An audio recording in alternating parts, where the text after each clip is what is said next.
Assalamualaikum warahmatullahi wabarakatuh. Perkenalkan, nama saya Alif Rasya Prasetyo dengan NIM 431240102669. Di sini saya akan menjelaskan tentang Introduction to Komunikasi Bisnis. Komunikasi bisnis adalah proses penyampaian pesan, informasi, atau ide dalam lingkungan kerja yang bertujuan untuk mendukung pencapaian tujuan organisasi. Komunikasi ini tidak hanya sekedar berbicara atau menyampaikan pesan, tetapi juga memastikan bahwa pesan tersebut dipahami dengan benar oleh penerima. Dalam dunia bisnis, komunikasi berperan penting dalam koordinasi kerja, pengambilan keputusan, dan membangun hubungan profesional. Komunikasi yang efektif biasanya memiliki kejelasan pesan, ketepatan informasi, serta penggunaan bahasa yang sesuai dengan situasi dan lawan bicara. Selain itu, komunikasi bisnis juga harus mempertimbangkan faktor seperti siapa penerimanya, tujuan penyampaian pesan, dan media yang digunakan. Jika komunikasi tidak berjalan dengan baik, dampaknya bisa serius, seperti kesalahan kerja, konflik antar karyawan, bahkan kerugian perusahaan. Introduction to Komunikasi Bisnis. Dalam sebuah perusahaan, manajer proyek menjelaskan target, pembagian tugas, dan deadline kepada tim. Jika penjelasannya jelas dan detail, maka tim dapat bekerja sesuai arah yang sama. Namun jika tidak jelas, bisa terjadi kesalahan pekerjaan atau keterlambatan penyelesaian proyek. Selanjutnya, saya akan menjelaskan komunikasi lisan, tertulis, dan nonverbal.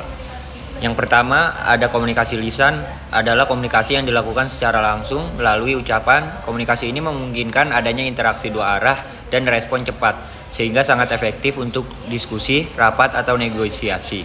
Namun, komunikasi lisan juga memiliki resiko salah paham jika penyampaiannya tidak jelas atau tidak terstruktur. Contoh nyatanya, saat rapat tim, seorang karyawan menyampaikan ide strategi, pemasaran, dan langsung mendapat tanggapan dari anggota lain. Diskusi ini membantu mempercepat pengambilan keputusan. Selanjutnya, yang kedua, ada komunikasi tertulis. Komunikasi tertulis adalah komunikasi yang disampaikan melalui media tulisan seperti email, laporan, atau surat resmi. Komunikasi ini lebih sistematis, terdokumentasi, dan dapat dijadikan bukti. Namun, komunikasi tertulis membutuhkan waktu lebih lama dan harus disusun dengan bahasa yang jelas agar tidak menimbulkan salah tafsir. Contoh nyatanya, perusahaan mengirim email kepada seluruh karyawan mengenai perubahan jam kerja. Dengan komunikasi tertulis, informasi yang dapat dibaca kembali kapan saja dan mengurangi resiko lupa atau salah ingat. Selanjutnya, ke poin yang ketiga, ada komunikasi nonverbal. Komunikasi nonverbal adalah komunikasi yang tidak menggunakan kata-kata, melainkan melalui bahasa tubuh, ekspresi, wajah, kontak mata, gerakan tangan, dan nada suara.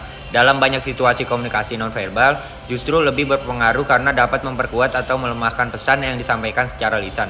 Contoh nyatanya saat presentasi, pembicara yang berbicara dengan suara tegas, kontak mata yang baik, dan gestur yang percaya diri akan lebih meyakinkan audiens dibandingkan pembicara yang terlihat ragu dan kurang ekspresif.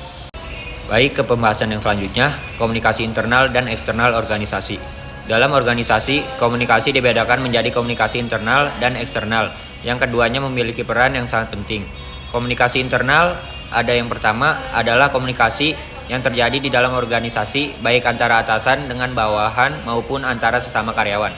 Tujuannya adalah untuk menjaga koordinasi, memastikan pekerjaan berjalan sesuai rencana, serta menciptakan hubungan kerja yang baik. Komunikasi internal yang efektif akan meningkatkan produktivitas dan mengurangi konflik. Contoh nyatanya, seorang supervisor memberikan arahan kerja kepada tim setiap pagi agar semua anggota memahami tugas hari itu. Selain itu, karyawan juga saling berdiskusi untuk menyelesaikan masalah pekerjaan. Selanjutnya, ke poin yang kedua, ada komunikasi eksternal. Komunikasi eksternal adalah komunikasi yang dilakukan antara organisasi dengan pihak luar seperti pelanggan, mitra bisnis, investor, atau masyarakat. Komunikasi ini sangat penting dalam membangun citra perusahaan, meningkatkan kepercayaan, dan menjaga hubungan jangka panjang. Contoh nyatanya, customer service melayani pertanyaan pelanggan dengan ramah dan jelas, sehingga pelanggan merasa puas. Selain itu, perusahaan juga menjalin kerjasama dengan mitra bisnis melalui komunikasi yang profesional.